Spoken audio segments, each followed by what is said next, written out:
Yeah అయ్యుహల్లజీన ఆమను కుతిబా అలైకుముస్సియామ్, ఓ విశ్వాసులారా మీపైన రోజాలు విధిగా చేయబడ్డాయి. కమా కుతిబా అలల్లజీన మిన్ కబలికుం లఅల్లకుం తత్తఖూన్, ఏ విధంగానైతే మీకు పూర్వం వారిపై రోజాలు ఫర్జ్ గావించబడ్డాయో, ఉపవాసాలు ఏ విధంగానైతే మీ పూర్వీకులపై కూడా విధిగా చేయబడ్డాయో మీపైన కూడా ఉపవాసాలు విధిగా చేయబడ్డాయి. మరి దీని ఉపవాసాల యొక్క లాభము ఏమిటి? ఉపవాసాల నుండి అల్లాహ్ మన నుండి ఏం ఆశిస్తున్నాడు? ఈ ఆయత్ చివరిలో అల్లాహ్ తెలియజేస్తున్నాడు, లఅల్లకుం తత్తఖూన్, మీలో అల్లాహ్ పట్ల భయము భక్తి మీలో జనించాలి, మీరు అల్లాహ్కు భయపడే వారిగా మారే అవకాశం ఉంది రోజా కారణంగా. రోజా కారణంగా ఎలా మనిషి అల్లాహ్కు భయపడతాడు? రోజా కారణంగా మనిషిలో భయము భక్తి ఎలా కలుగుతుంది?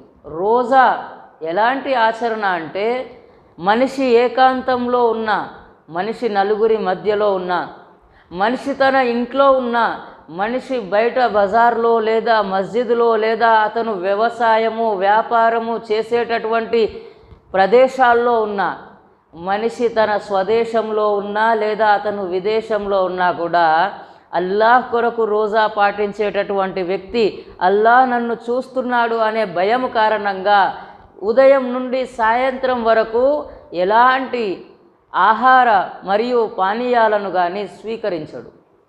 కేవలం అల్లాహ్ చూస్తున్నాడు అనేటటువంటి భయం కారణంగా ఈ భయము ఈ భక్తి అల్లాహ్ సుబ్హానహు వ తఆలా రోజా ద్వారా మన నుండి ఆశిస్తున్నాడు.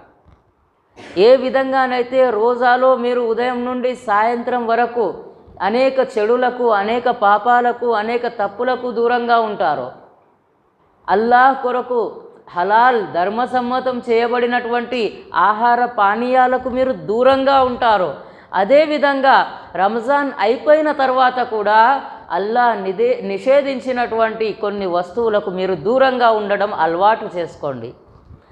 ముస్లిం రోజా పాటించేటప్పుడు రంజాన్ మాసంలో అతనికి హలాల్ చేయబడినటువంటి ఆహార పానీయాలకు దూరంగా ఉంటాడు.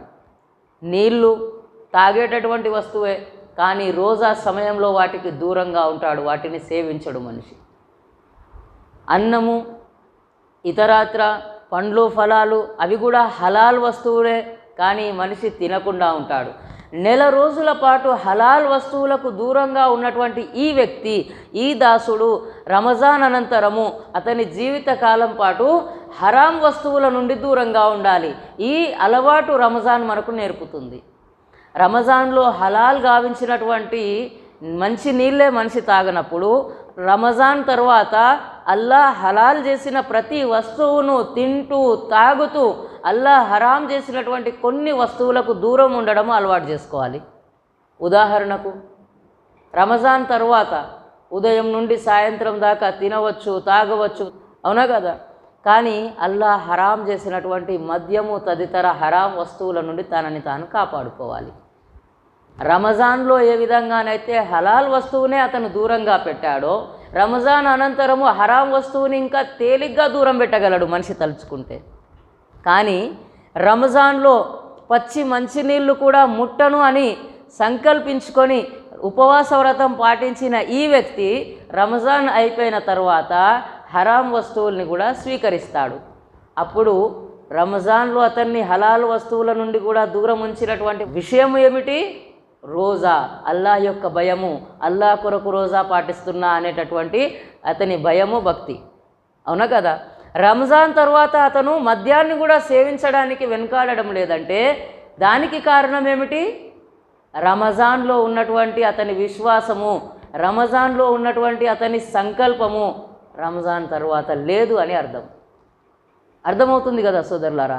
రంజాన్లో మంచి నీళ్ళు పాలు తదితర మంచి వస్తువులకు దూరంగా ఉండడము అలవాటు చేసుకున్నావు, నెల రోజుల పాటు వీటికి దూరంగా ఉన్నావు. రంజాన్ తర్వాత హలాల్ వస్తువులు అన్నీ తింటూ కేవలం కొన్ని హరాం వస్తువులను సేవించకు అంటే అల్లాహ్ మనం వాటికి దూరంగా ఉండలేమా? ఖచ్చితంగా ఉండగలము. అల్లాహ్ మనకు అలాంటి శక్తిని ఇచ్చాడు. కానీ మనిషి తన సంకల్పం కారణంగా రంజాన్లో మాత్రమే మంచిగా ఉంటాను, రంజాన్లో మాత్రమే నేను వీటికి దూరంగా ఉంటాను, రంజాన్లో మాత్రమే నేను విశ్వాసిగా ఉంటాను, రంజాన్ అనంతరము నా ఇష్టం వచ్చినట్లు బ్రతుకుతాను అనేటటువంటి ఈ స్వేచ్ఛ మనిషిని చెడగొడుతుంది. అవునా కదా? కాబట్టి ఉపవాసం యొక్క ముఖ్య ఉద్దేశము, ముఖ్య లక్షణము, ఉపవాసం వల్ల కలిగేటటువంటి ముఖ్యమైన లాభము అల్లాహ్ పట్ల భయము, భక్తి. ఏకాంతంలో ఉన్నా, నలుగురి మధ్యలో ఉన్నా అల్లాహ్ నన్ను చూస్తున్నాడు, అల్లాహ్ కొరకు నేను రోజా పాటిస్తున్నాను అనేటటువంటి తత్వము రోజాలో మనకు కలుగుతుంది. రంజాన్ తర్వాత కూడా అల్లాహ్ మనతో అదే విషయాన్ని ఆశిస్తున్నాడు. అల్లాహ్ సుబ్హానహు వ తఆలా మనకు సరైనటువంటి పద్ధతిలో రంజాన్ని గడిపే, ఉపవాసాలు పాటించే, ఉపవాసాల యొక్క లాభాన్ని పొందేవారిగా చేయుగాక. మరియు అల్లాహ్ సుబ్హానహు వ తఆలా మనకు ఉపవాసాల కారణంగా ఏదైతే భయము, భక్తి మనలో కలగాలి అని అల్లాహ్ ఆశిస్తున్నాడో ఆ భయము, భక్తి అల్లాహ్ మనందరి జీవితాల్లో కూడా ప్రసాదించుగాక. ఆమీన్ యా రబ్బల్ ఆలమీన్.